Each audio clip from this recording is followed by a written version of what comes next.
ఈ రాష్ట్ర ప్రయోజనాల్ని కాపాడే బాధ్యత మీ మీద ఉంది.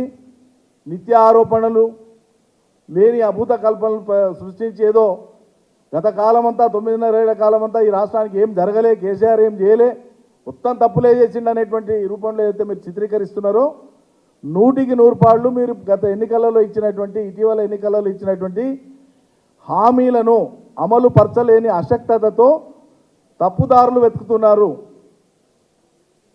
ప్రతిపక్ష పార్టీ మీద, గత పాలన మీద నెపం వేసి తప్పించుకోవడానికే మీరు చాలా తీవ్రమైన ప్రయత్నం చేస్తున్నారు. ముందు కృష్ణానది తెలంగాణ జలాల యొక్క హక్కును కాపాడండి, ఈ రాష్ట్ర హక్కును కాపాడండి.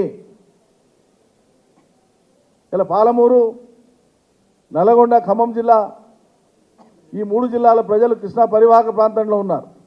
కొంత భాగం రంగారెడ్డి. మరి ఈ 3 జిల్లాలో కూడా మొన్న మీ మాయమాటల్ని నమ్మి అత్యధిక స్థానాలు మీకు కట్టబెట్టింది. దాని బహుమానం ఇది. పాలమూరు ప్రజల నోట్లో మట్టి కొట్టడానికా ఇదంతా? నల్గొండ ప్రజల నోట్లో మట్టి కొట్టడానికా?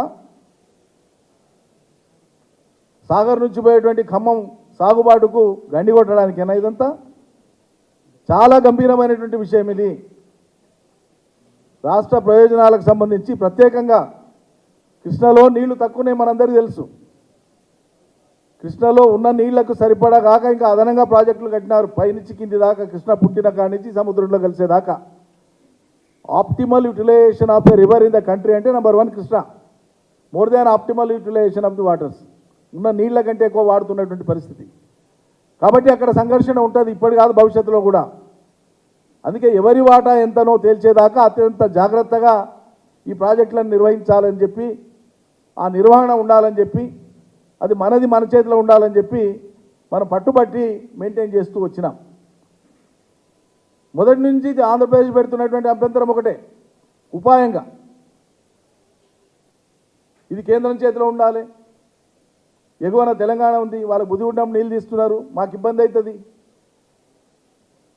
అంటే ఏదో రకంగా ఆంధ్ర ప్రయోజనం నెరవేరడం కోసం వాళ్ళు వరుసగా కంటిన్యూస్గా చేస్తున్నటువంటి ఎఫర్ట్కు ఇలా తెలంగాణ ప్రభుత్వం పరోక్షంగా బత్తాసు పలికినట్లయితా ఉంది.